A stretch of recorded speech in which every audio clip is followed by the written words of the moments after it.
जल जंगल और जमीन और स्थानीय नीति और 1932 का खतियान, इसी मुद्दे पर जो है झारखंड सुलग रहा है।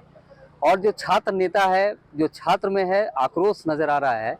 इस बीच मुख्यमंत्री का एक बयान जो आया है, इसको लेकर जो है झारखंड खतियानी मोर्चा के जो लोग हैं वो आक्रोशित है। आखिर मुख्यमंत्री का क्या ऐसा बयान आया सफी जी कि आप लोग आक्रोशित हैं? मुख्यमंत्री जी कल जो बोकारो गए थे और डुमरी विधानसभा क्षेत्र के नवाड़ी प्रखंड में कार्यक्रम था, उन्होंने जो बयान दिया है पूरा झारखंड के लोगों में पूरा गुस्सा है। उनका लाइव सेक्शन में जितना भी कमेंट है देख सकते हैं, लाइव जितना भी किया गया है सारा कमेंट में लाखों कमेंट आया है और सबने नेगेटिव है कि मुख्यमंत्री से अब भरोसा लोगों का उठ गया है। वो बोलते हैं कि 1932 का खतियान का मुद्दा जो हम भूले नहीं हैं और वो मुद्दा कल भी था, आज भी है और कल भी रहेगा। और पूरा अखबार में भी ये छपा हुआ है, आज का अखबार भी देखिए। और वो ये भी बोले हैं कि जेपीएससी ने उन्हें इतना नियुक्ति दे दी है, 250 दिन में 250 नियुक्ति दे दी है।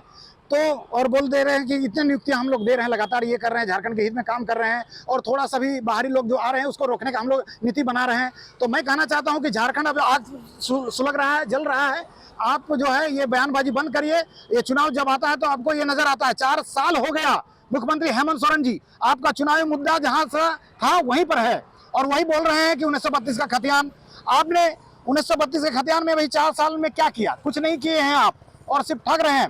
आप 2019 में मुख्यमंत्री बन गए इसी मुद्दा को लेकर के और पूर्ण बहुमत के साथ अभी लगभग 4 साल होने को है और आप 4 साल में फिर वही बात को दोहरा रहे हैं। यानी आपको कितना बार मुख्यमंत्री बनाया जाए, ये सवाल हमारे मन में उठ रहा है, पूरे झारखंडियों के मन में उठ रहा है।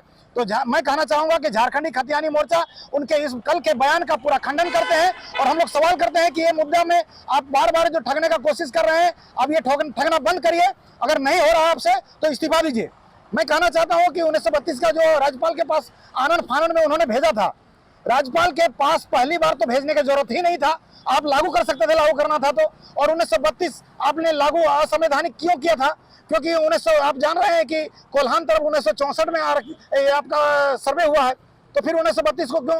आप खुद जानते हैं, सदन में आप बोलते हैं कि ये विधि सम्मत नहीं है, फिर आनन फानन में लागू करते हैं, राज्यपाल के पास भेजते हैं और बीजेपी को घेरने का कोशिश करते हैं और वहां से जब वापस आता है संवैधानिक तो 3 महीना हो गया, आपने अभी तक उसके लिए समीक्षा क्यों नहीं किया?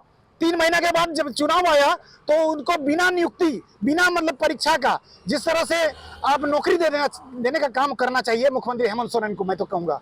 क्योंकि आप ना बिना चुनाव में मंत्री बना दे रहे हैं, बार बार मंत्री बना दे रहे हैं। 5 लाख नौकरी दिया आपने, 5000 लोगों को भी नौकरी नहीं दिया। और कुछ दिन पहले जो पंचायत सचिव का या टीचर का जो नियुक्ति दिया है, बड़ा बड़ा होर्डिंग लगाकर बड़ा लाखों करोड़ों का खर्चा जो सरकारी पैसे को यहाँ किया है, मैं उसका विरोध करता हूँ। क्योंकि उन्होंने सरकारी खजाना और को खाली करने का काम किया है।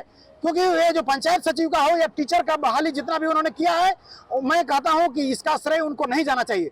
क्योंकि ये पिछली रघुवर सरकार का ये वैकेंसी था और इसको रद्द करने के लिए मुख्यमंत्री हेमंत सोरेन ने स्टूडेंट से लड़ते लड़ते इसको रद्द कर दिए थे, समझिए। तो उसको तो सुप्रीम कोर्ट जाकर के वहां से लड़के जो है जीत करके आए हैं और उसको ये अपना वाहवाही लुटा रहे हैं, अपना श्रेय और क्रेडिट लेने का जो प्रयास कर रहे हैं। तो झारखंड की जनता जान रही है, इसका परिणाम आपको डुमरी विधानसभा क्षेत्र में ही देखने को मिलेगा।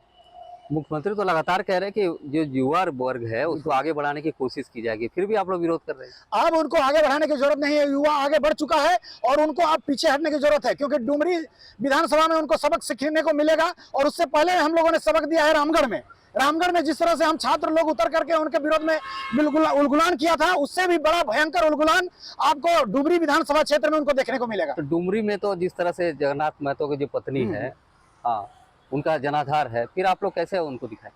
जनाधार 1932 के लिए है, ना किसी के लिए है।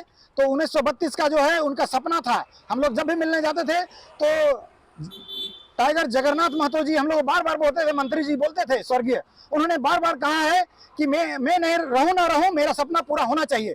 तो उनका सपना अब हम झारखंड के युवा छात्र प्रतिनिधि और तमाम झारखंड के बुद्धिजीवी वर्ग मिलकर करेंगे। अब मुख्यमंत्री साहब को चिंता करने की जरूरत नहीं है, उन्हें इस्तीफा दे देना चाहिए अविलंब। क्योंकि उन्होंने सारा काम सारा जो है उनका पेंडिंग पड़ा हुआ है, 4 साल खत्म हो गया। झारखंड को बदलना है, लेकिन जिस तरह से उनका कल बयान आया, बड़ा दुख हो रहा है कि होगा 1932 की नहीं होगा, यह चलते रहेगा। तो मैं उनसे पूछना चाहते भैया कब तक चलते रहेगा? अपने चलाने के लिए 4 साल पार कर दिया, जिताने के लिए कि आप हमको 1932 खतियान लागू करके हमको जिताइए। और हम 4 साल पार कर दिए। तो 1 साल मतलब यहाँ 1 साल पहले 6-7 में मतलब 4-5 महीना बच गया। तो उस दरमियान में अगर 1932 की खतियान लागू नहीं करते हैं तो क्या उनको 2024 में इसी बात को लेकर के 2024 में चुनाव लड़ेंगे? तो मैं उनसे कहना चाहूँगी 2024 में आपको एकदम बिल्कुल मौका नहीं देंगे, क्योंकि अब गरीब तबके के लोग आएंगे, एक पढ़े लिखे लोग आएंगे, सामाजिक तत्व के लोग आएंगे। मुझे किसी संगठन से कोई लेना देना है। मैंने पहले ही कहा था, बड़े भाई भी कहे कि जयराम महतो जी का आपने नाम लिया था। मैं एक ही चीज कहूंगी कि जयराम महतो जी का जो शुरू में जो आंदोलन रहा सिर्फ 1932 खतियानी और नियोजन नीति का बात रहा, चाहे जेपीसी को हो चाहे पंचायत सचिव को लेकर के वो आंदोलन किए थे। लेकिन उनकी बात से ये लगता है कि आप उनके संगठन देखे होंगे कि बहुत सारे लोग उनके संगठन में सिर्फ उनकी कम्युनिटी के लोग हैं। और हम आप देखे होंगे कि मैं, क्योंकि मैं शहीद परिवार से, मुझे सारे वो भी मेरा बड़े भाई हैं, क्योंकि वो भी हम चाहते हैं कि जब झारखंड नीति की बात हो रही है, नियोजन नीति की बात हो रही है, उस आंदोलन मैंने उनको इसलिए सपोर्ट कर रही हूँ कि वो एक भले संगठन अलग है। अगर इस तरह से वो करते हैं तो मैं उनको आपके चैनल के माध्यम से कहना चाहूँगी कि दादा आप सारे लोगों को लेकर चलिए, क्योंकि जर जगह जमीन हम सारे लोग, अगर हम लोग 4 पैर हाथ है, अगर किसी एक कट जाता है ना तो हम लोग अपाहिज हो जाएंगे। अब दिखने में भी अच्छा लगेगा। उसी तरह झारखंड को लूटा जा रहा है। अभी आदिवासी महिला का राष्ट्रपति बना दिया गया, बन तो गए, लेकिन क्या उनका मान सम्मान है? कितना मान सम्मान? अभी वहाँ दिल्ली में जो अभी उद्घाटन हुआ, क्या उनको बुलाया गया? तो एक महिला होने के नाते एक मेरी बड़ी बहन है, और हम चाहेंगे कि हमारी जो महिला, चाहे किसी भी मजहब का, किसी भी जाति का हो, उनको मान सम्मान मिलना चाहिए। और खास करके झारखंड को बचाने के लिए अगर बात करना होगा तो मैं किसी भी संगठन, अगर जयराम दादा भी कहे हमको बुलाएंगे कि दीदी आप आइए, हमारा जो झारखंड आंदोलन है हम बिल्कुल कमजोर हो रहे हैं, हमारी कम्युनिटी के लोग या किसी पार्टी के लोग हमको कोऑपरेट नहीं कर रहा है, तो दादा मैं आपके चैनल के माध्यम से मैं उनके साथ भी रहूँ, क्योंकि झारखंड हित की बात होगी। अगर झारखंड की बात नहीं होगी तो जिस तरह सारे नेताओं का हाल होता है, इस रास्ते से बापू वाटिका में आते हैं नमन करने के लिए, तो मैं उनको बता देना चाहिए बापू वाटिका जो है ना, सबका द्वार खुला है, लेकिन जाने के लिए रास्ता बड़ा सा गेट है, एकदम कहीं से भी आप निकल सकते हैं, क्योंकि जनता को दिखाने का काम करेगी।